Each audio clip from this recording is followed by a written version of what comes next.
Hello दोस्तों, welcome to main point study. आज हम करने वाले हैं पार्ट 3 कक्षा 9 का इतिहास का, जिसका नाम है नाज़ीवाद और हिटलर का उदय। और हम करने वाले हैं इसका पार्ट 5 1 to 4 पार्ट। अगर आपने नहीं देखा तो पहले वो जाकर देखना, क्योंकि कहानी चल रही है जी। हम कहानी की तरह चैप्टर समझ रहे हैं, और अगर आपने 1 to 4 पार्ट नहीं देखा होगा तो 5th पार्ट समझ ही नहीं आएगा, थोड़ा क्या बिल्कुल समझ नहीं आएगा। तो इसलिए 1 to 4 पार्ट देख कर आना, और जब ये 5th पार्ट आपका कंप्लीट हो जाए तो एक बार दोबारा पूरा चैप्टर कर लेना, आपको सारी की सारी चीज़ें अच्छे से रिवाइज हो जाएगी। ओके जी। तो लास्ट पार्ट में हमने पढ़ा था जी, हिटलर सबसे पहले तो नेता बना, है ना, करता धरता बना था। कहाँ का? जर्मनी का।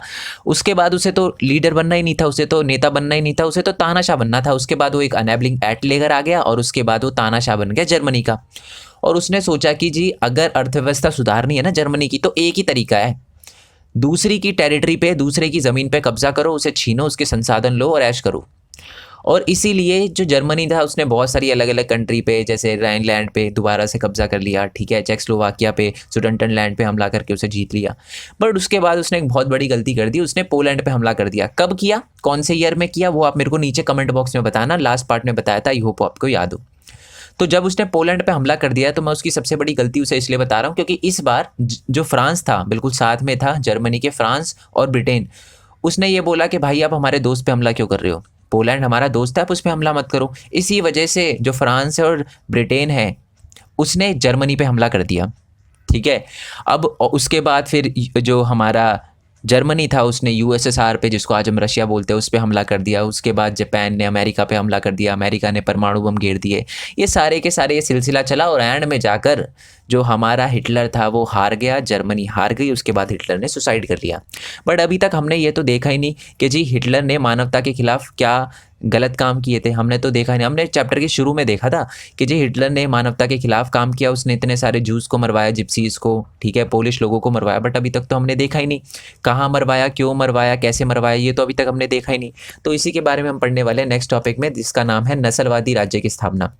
अब जो हिटलर था वो नस्लवादी राज्य की स्थापना करना चाहता था, मतलब वो एक ऐसा राज्य बनाना चाहता था जहाँ पर सारे के सारे लोग शुद्ध हो और वांछित हो, ठीक है, वांछित यानी जिनको जीने का हक हो। अब जो हमारा हिटलर था, उसकी नाज़ी पार्टी थी, वो शुद्ध किसे मानती थी? वो सिर्फ नॉर्डिक आर्यंस को या नॉर्डिक जर्मन आर्यों को शुद्ध मानती थी। बाकी जितने भी थे उनको कहा जाता था कि उन्हें मार देना चाहिए। जैसे कि जो नाज़ी पार्टी थी वो बिल्कुल पसंद नहीं करती थी यहूदियों को, उनको वो वांछित, अवांछित मानती थी। आई एम रियली सॉरी, अवांछित मानती थी। अवांछित यानी जिनको जीने का हक ना हो। यहूदियों के अलावा भी बहुत सारे लोग, जैसे जिप्सी को, जर्मन में रहने वाले जिप्सीज को, अश्वेत यानी काले लोगों को, ठीक है, पोलिश। अब पोलिश कहाँ से आ गया? आपको याद है ना कि सबसे पहले जर्मनी ने पोलैंड पे हमला किया था, तो पोलैंड के बहुत सारे इलाकों पर हमला करके उसे जीत लिया था। तो वहाँ के जो लोग थे उनको भी वो जर्मनी के लोग, जो नाज़ी पार्टी थी, बिल्कुल पसंद नहीं करती थी, ठीक है। और साथ ही में रूस का कुछ इलाका भी, मैंने बोला ना यूएसएसआर, रूस पे भी कुछ हमला करके कुछ टेरिटरी जीत ली थी, तो वहाँ के लोगों को भी पसंद नहीं करती थी। कौन? Nazi party. तो वहाँ के लोगों को भी वो अवांछित मानती थी, मार देना चाहिए ऐसा बोलती थी, ठीक है जी। तो मैं आपको बता दूं, जब जर्मनी ने पोलैंड पे और रूस के कुछ हिस्से पर कब्जा किया ना, तो वहाँ पर लोगों की बहुत ही भयानक स्थिति कर दी, गुलामों की तरह रखा गया, उन्हें काम में झोंक दिया गया, बहुत ज़्यादा काम करवाया जाता था, और बहुत सारे लोग तो काम के बोझ तले और भूख के बोझ तले ही मर गए, ठीक है। अच्छा, क्वेश्चन यहाँ आता है कि जो नाज़ी पार्टी है ये जी यहूदियों से, मतलब सबसे घृणा करती थी, जिप्सीज पे से भी, पोलिश से भी, रूस से भी। चलो रूस का और रूस का और पोलिश का तो समझ आता है, वो दूसरी कंट्री के लोग थे, बट वो सबसे ज़्यादा यहूदियों से नफरत करते थे, जो नाज़ी पार्टी थी। क्यों जी? यहूदियों ने ऐसा क्या किया था? मैं आपको बता दूं कि जो हमारा पूरा का पूरा जर्मनी था ना, वो ईसा मसीह, वो पता है ना, क्रिश्चियनिटी, क्रॉस वाले रिलीजन को फॉलो करते थे वो, ठीक है। तो क्या था कि बहुत सारे जो नाज़ी पार्टी थे और बहुत सारे लोग थे, वो मानते थे कि जो ईसा मसीह जी है ना, ठीक है, जो भगवान है क्रिश्चियनिटी के, उनको किसने मारा है? एक यहूदी ने मारा है। तो पहली नफरत का कारण तो ये बना। और दूसरी बात, वो मानते थे कि जो यहूदी है ना वो सूदखोर है। अब ये सूदखोर का मतलब क्या होता है? सूदखोर का मतलब होता है ज़्यादा टैक्स लेने वाले।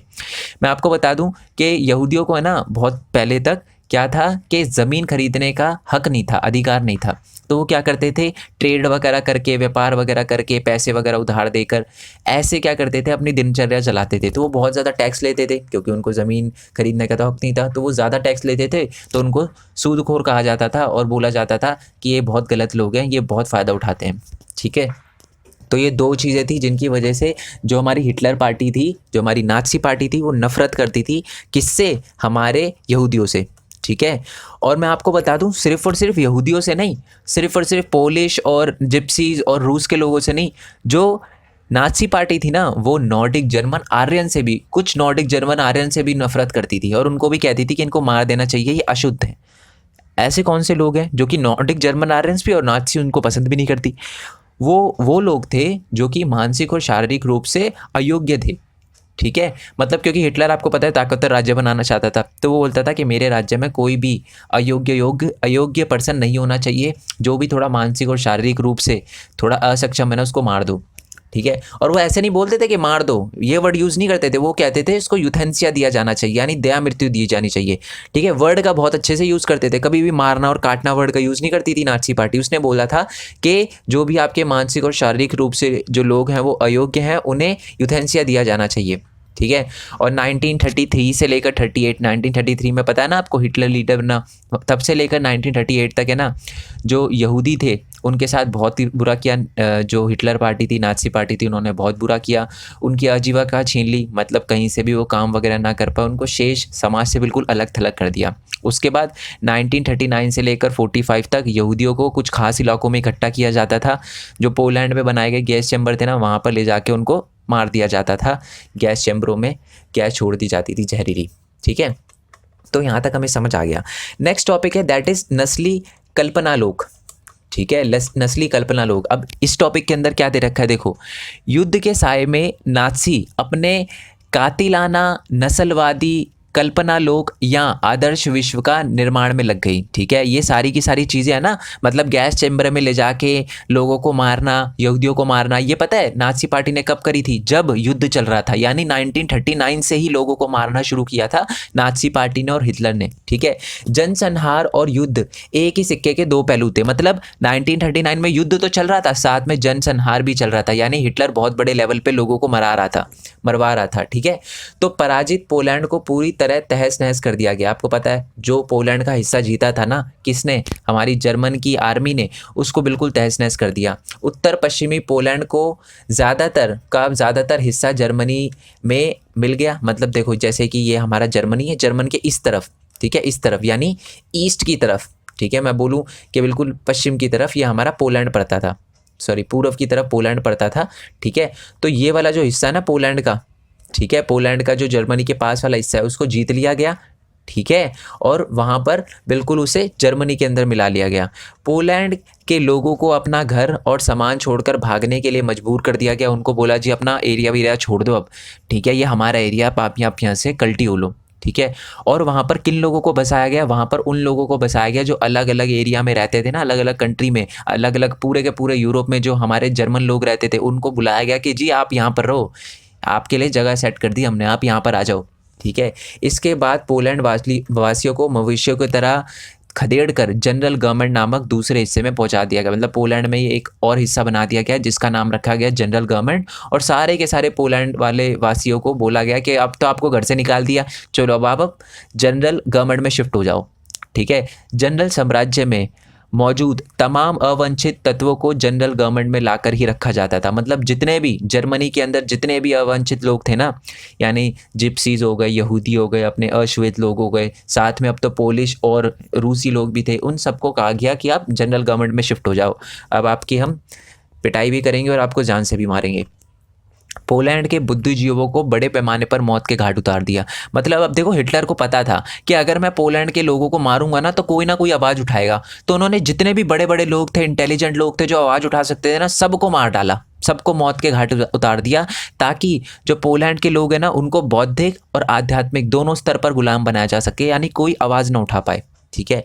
पोलैंड के अंदर जो भी बच्चा ऐसा दिखता जो कि थोड़ा सा क्या है कि आर्या की तरह, यानी जर्मन आर्यंस की तरह दिखता कि यार ये तो शायद जर्मन आर्यन हो सकता है, तो उस बच्चे को क्या किया जाता था? उसके माँ बाप से छीन लिया जाता था और नस्ल विशेषज्ञों को पहुंचा दिया जाता था उनके पास। फिर नस्ल जो विशेषज्ञ है ना उनकी टेस्टिंग करता था, ठीक है, और पता लगाता था कि नॉर्डिक जर्मन आर्यन का ही बच्चा है या एक अवांछित यानी यहूदी, जिप्सी या इनमें से कोई है।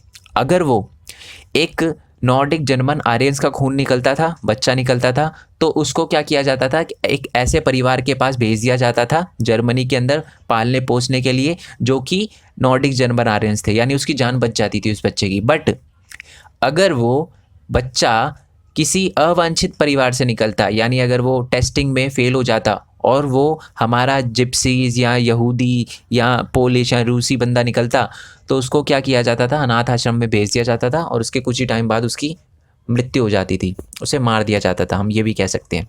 ठीक है, तो जनरल गवर्नमेंट में कुछ विशालतम घेटो, अब ये घेतो क्या होता है बुक में मैं आपको दिखाऊंगा। ठीक है, पिक्चर आपको दिख रही होगी। घेतो और गैस चैम्बर भी थे, इसलिए यहाँ बड़े पैमाने पर यहूदियों को भी मारा जाता था। मैंने आपको बोला ना, जनरल गवर्नमेंट में सारे के सारे अवंचित लोगों को रखा जाता था और वहीं पर उनको मौत के घाट उतार दिया जाता था, गैस चैम्बरों में भेज दिया जाता था, जिसको घेटो घेटो बोलते थे। ठीक है, पिक्चर दिख रही होगी, बड़ा सा एक लकड़ी का होता था, वहाँ पर डाला जाता था, गैस छोड़ी जाती थी और उनको बिल्कुल ही ख़त्म कर दिया जाता था। ठीक है, नाज़ी जर्मनी में युवाओं की स्थिति, अब इसका क्या मतलब है, मैं आपको बता दूं, जो हिटलर था ना, वो मानता था कि अगर हमें सबसे शक्तिशाली राज्य बनाना है, देश बनाना है, तो सबसे पहले बच्चों को ट्रेन करना पड़ेगा। अगर आपने बच्चों को अच्छे से ट्रेन किया ना, तो आप ताकतवर जर्मन राज्य बना पाओगे। हिटलर का मानना था कि शक्तिशाली नाज़ी समाज को बनाने के लिए बच्चों को नाज़ी विचारधारा की घुट्टी पिलाना बहुत ज़्यादा ज़रूरी है। ऐसा करने के लिए नाज़ियों ने निम्नलिखित कदम उठाए। उन्होंने पता है सबसे पहले क्या किया, बच्चों के मन में, बच्चों को बिल्कुल नाज़ी आइडियोलॉजी समझाने के लिए, पढ़ाने के लिए, उनके दिमाग में डालने के लिए तमाम स्कूलों में सफाई और शुद्धिकरण की मुहिम चलाई।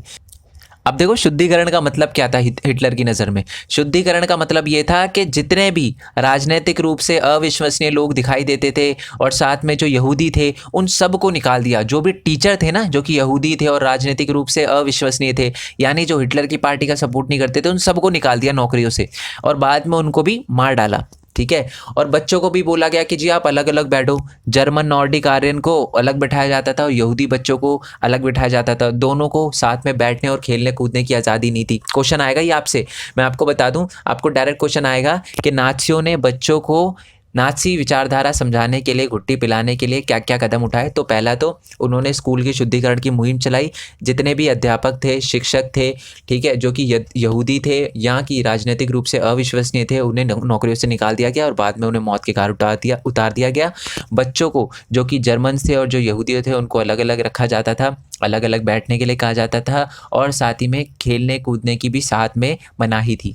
बाद में जो अवंचित बच्चे थे, जैसे यहूदी हो गए, जिप्सी हो गए, अश्वेत लोग हो गए, विकलांग बच्चे हो गए, उनको पहले तो स्कूल से निकाल दिया गया और फिर 40 के दशक में, वही लड़ाई के टाइम में, है ना, जब वर्ल्ड वॉर चल रही थी, तो उस टाइम में गैस चैम्बरों में ले जाकर मार दिया गया। साथ में स्कूली जो पाठ्य पुस्तक थी, उनको भी नए सिरे से लिखा गया, मतलब स्कूल की बुकों को भी नए सिरे से लिखा गया। क्यों जी?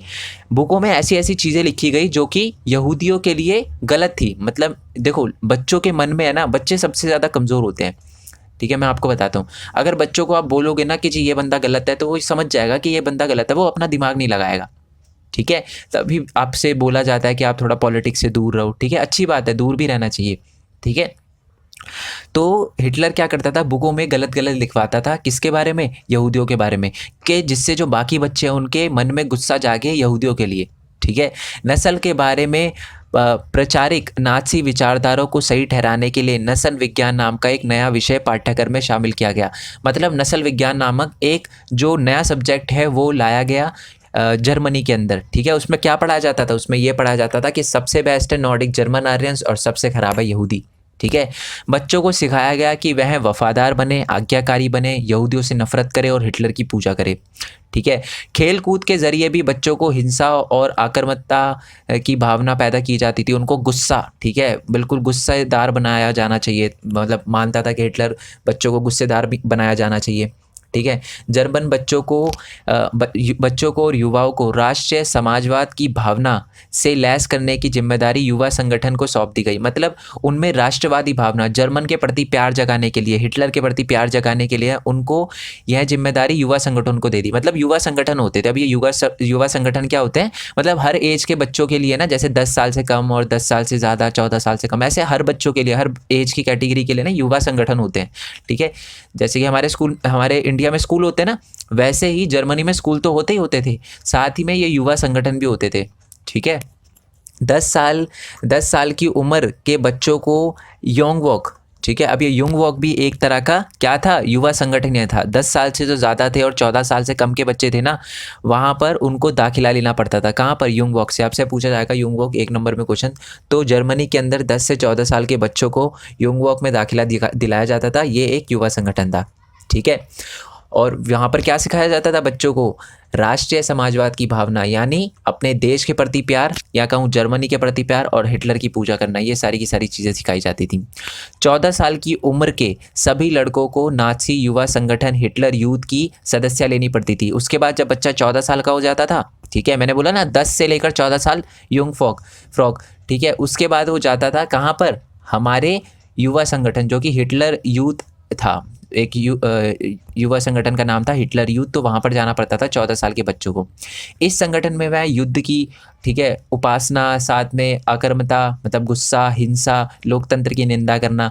क्यों लोकतंत्र की निंदा क्यों करना, क्योंकि हिटलर तो क्या था, तानाशाह था। वो कहता है लोकतंत्र वोकतंत्र कुछ नहीं है, एक ही है हिटलर, सब हिटलर ही है। और साथ में यहूदी और कम्युनिस्ट और जिप्सियों से नफरत करना, अवांछित लोगों से घृणा करना, ये सारा का सारा चीज़ें सिखाई जाती थी 14 साल के ज़्यादा बच्चों को, जो कि हिटलर यूथ में थे, जो कि एक युवा संगठन था, ठीक है। गहन विचारात्मक और शारीरिक प्रशिक्षण के बाद लगभग 18 साल की उम्र में वह लेबर सर्विस यानी श्रम सेवा में शामिल हो जाते थे। जैसे बच्चा 18 साल का हो जाता था तो 18 साल के बाद उन्हें श्रम सेवा में भेज दिया जाता था, ठीक है। तो मतलब लेबर सर्विस, थोड़ा थोड़ा मेहनत वगैरह करना भी सिखाया जाता था उसको, और इसके बाद उन्हें सेना में काम करना पड़ता था और किसी नाज़ी संगठन की सदस्यता लेनी पड़ती थी, ठीक है। अब देखो, अब क्वेश्चन ये आता है कि जी इसके अलावा क्या और कोई संगठन नहीं थे, सारे के सारे नाज़ी के कंट्रोल में थे। 1933 में और भी संगठन थे, मैं बता दूं। अगर मैं आपको सिर्फ नाज़ी यूथ लीग की बात बताऊं ना, तो ये जो नाज़ी यूथ लीग थी, तो जीतने से पहले, बहुत पहले 1922 में ही ये बना दिया गया था, और 4 साल में नाज़ी यूथ लीग को नाम चेंज करके उसका हिटलर यूथ लीग कर दिया। मेरे कहने का मतलब, जो हिटलर था उसने एक युवा संगठन बनाया, ठीक है। पहले उस युवा संगठन का नाम था, ठीक है, क्या नाम था उसका, नाज़ी यूथ लीग। 1922 में बनाया गया था और 4 साल बाद उसका नाम चेंज कर दिया गया हिटलर यूथ करके, क्योंकि हिटलर था लीडर तो हिटलर कर दिया गया। 1933 तक आते आते, यानी 10 साल बाद, एग्जैक्ट 10 साल भी नहीं, ऑलमोस्ट 11 साल बाद उस संगठन में 12.5 यानी 12.5 लाख बच्चे थे, और उससे भी ज़्यादा थे। मतलब समझ रहे हो, एक युवा संगठन में इतने बच्चे।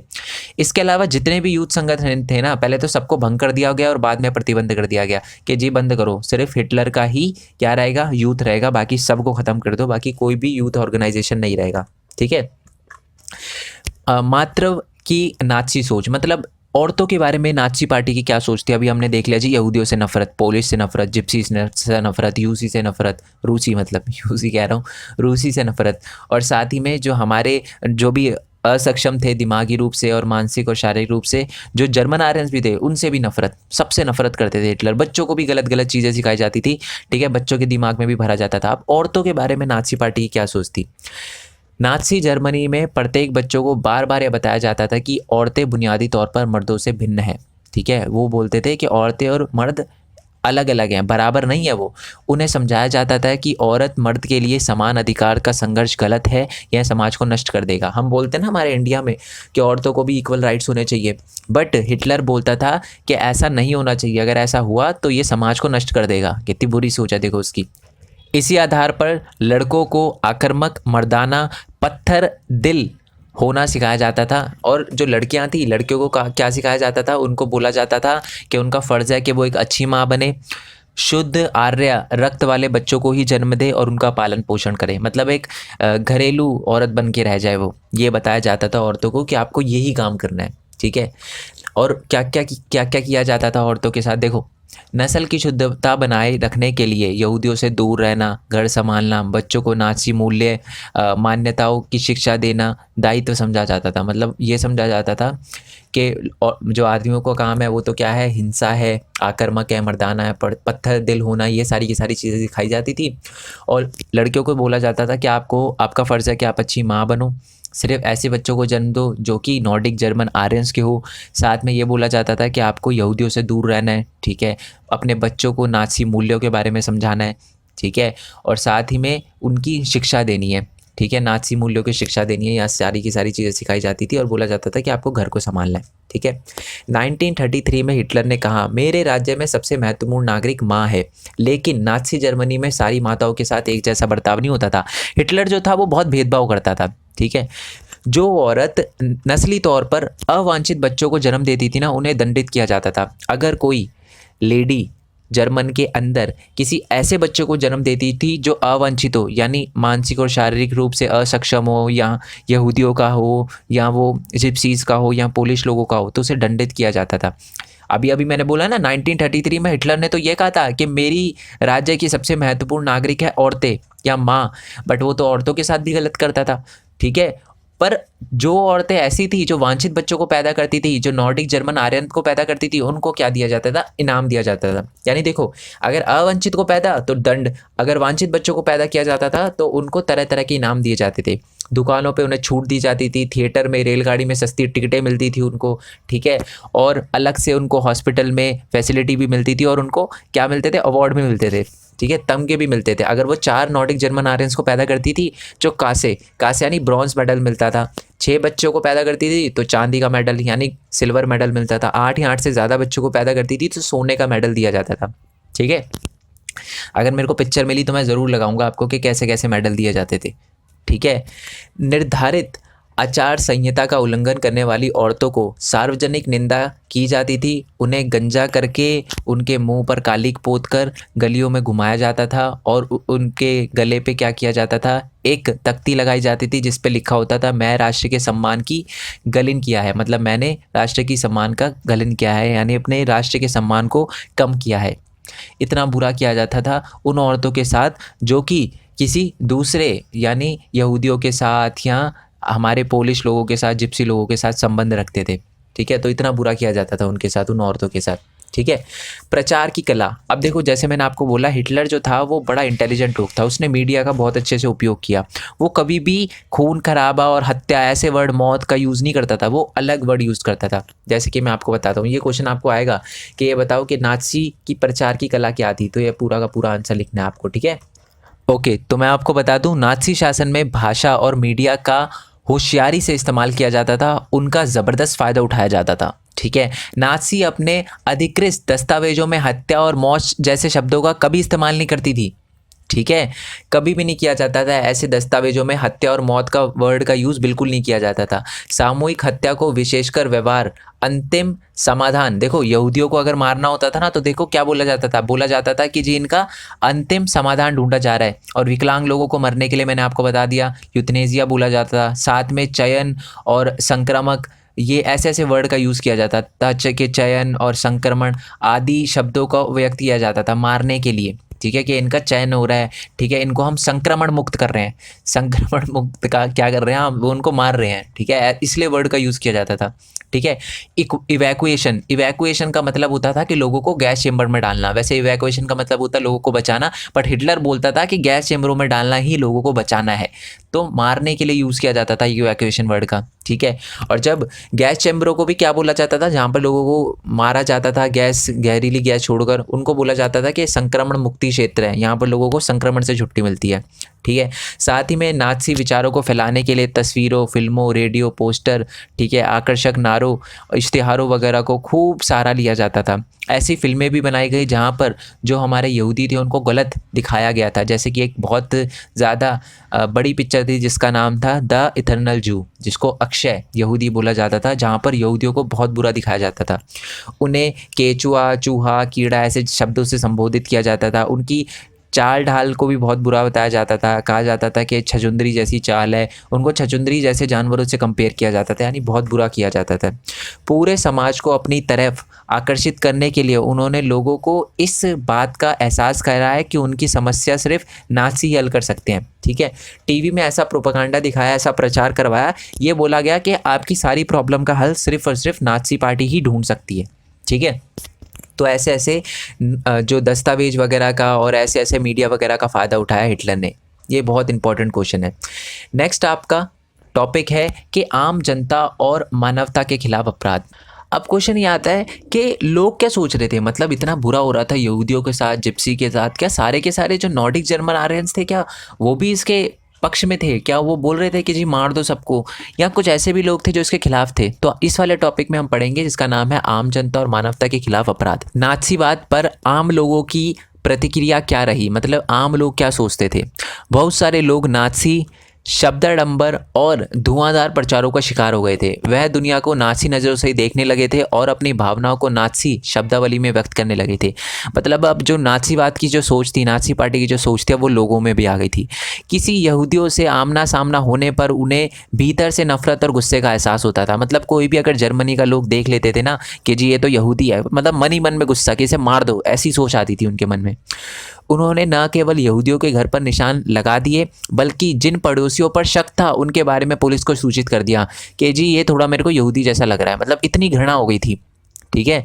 साथ ही में उन्हें पक्का विश्वास था कि नाज़ीवाद ही देश को तरक्की के रास्ते पर लेकर जाएगा, यही व्यवस्था सबका कल्याण करेगी।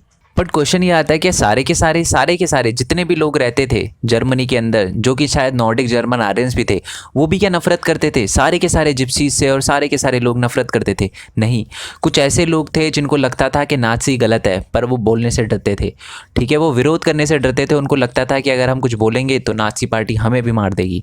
तो इसलिए वो उनके दिल में तो पता था कि बात गलत है, बट वो आँख फेर लेते थे, ठीक है। वो ज़्यादा फ़ायदेमंद समझते थे।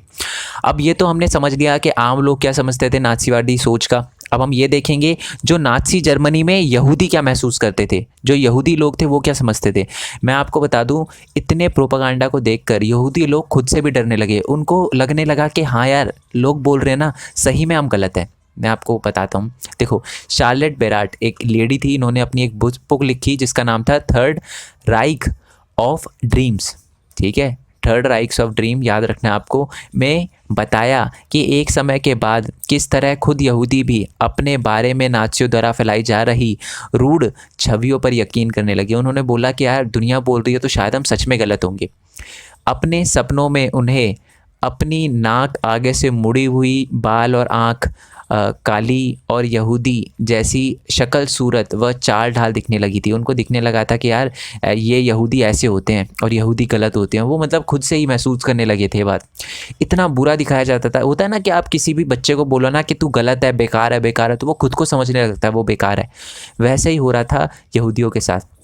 नाज़ी प्रेस में यहूदियों की जो छवियां और तस्वीरें छपती थी, वह दिन और रात यहूदियों का पीछा कर रही थी। यह छवियां सपनों में भी उनका पीछा नहीं छोड़ रही थी। मतलब दिन रात उनके दिमाग में यही घूमता रहता था, ठीक है। बहुत सारे यहूदी गैस चेंबर में जाने से पहले ही 100 मौत मर चुके थे। इसका मतलब है कि गैस चेंबर में तो सिर्फ उनको मारा जा रहा था, उनकी बॉडी को जलाया जा रहा था, बट वो अपने दिल से 100 से ज़्यादा मौतें मर चुके थे। मतलब वो सब कुछ खो चुके थे अपना। वो समझ रहे थे कि हम बेकार ही हैं।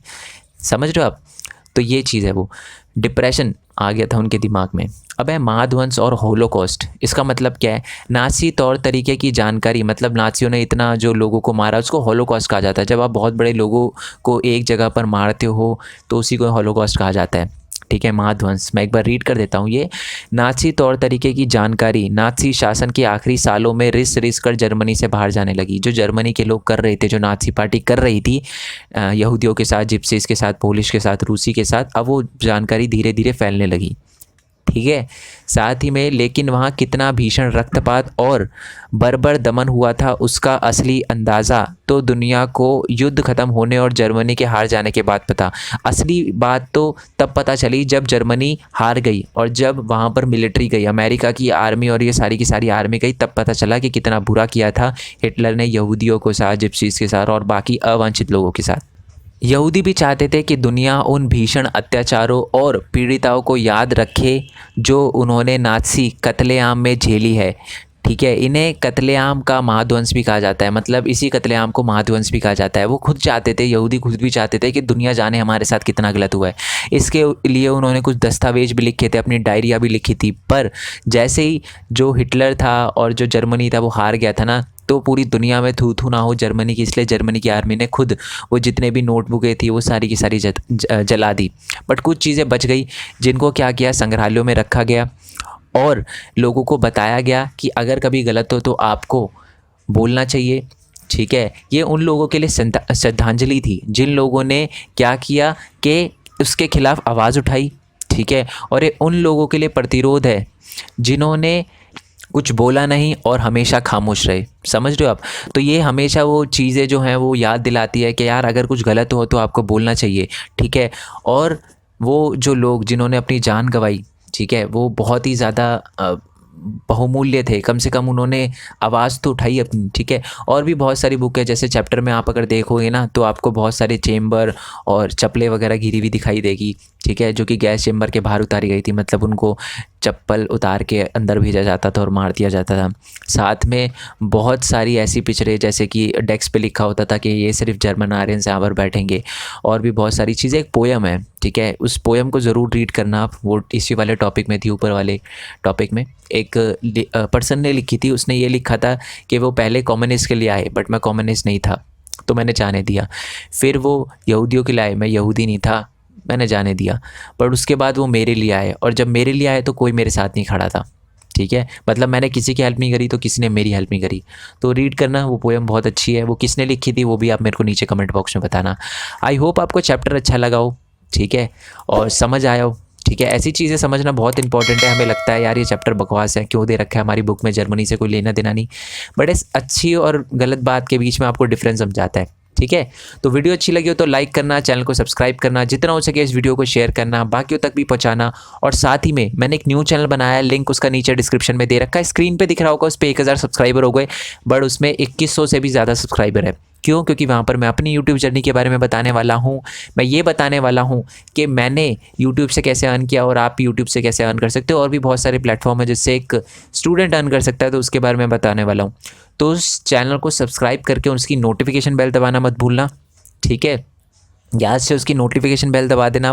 बाकी आप मेरे को चाहो तो इंस्टाग्राम, फेसबुक, ट्विटर वगैरह पे फॉलो कर सकते हो। सो नेक्स्ट वीडियो के लिए स्टे ट्यून। तब तक के लिए थैंक यू सो मच। जय हिंद, जय भारत, वंदे मातरम and thanks for your support.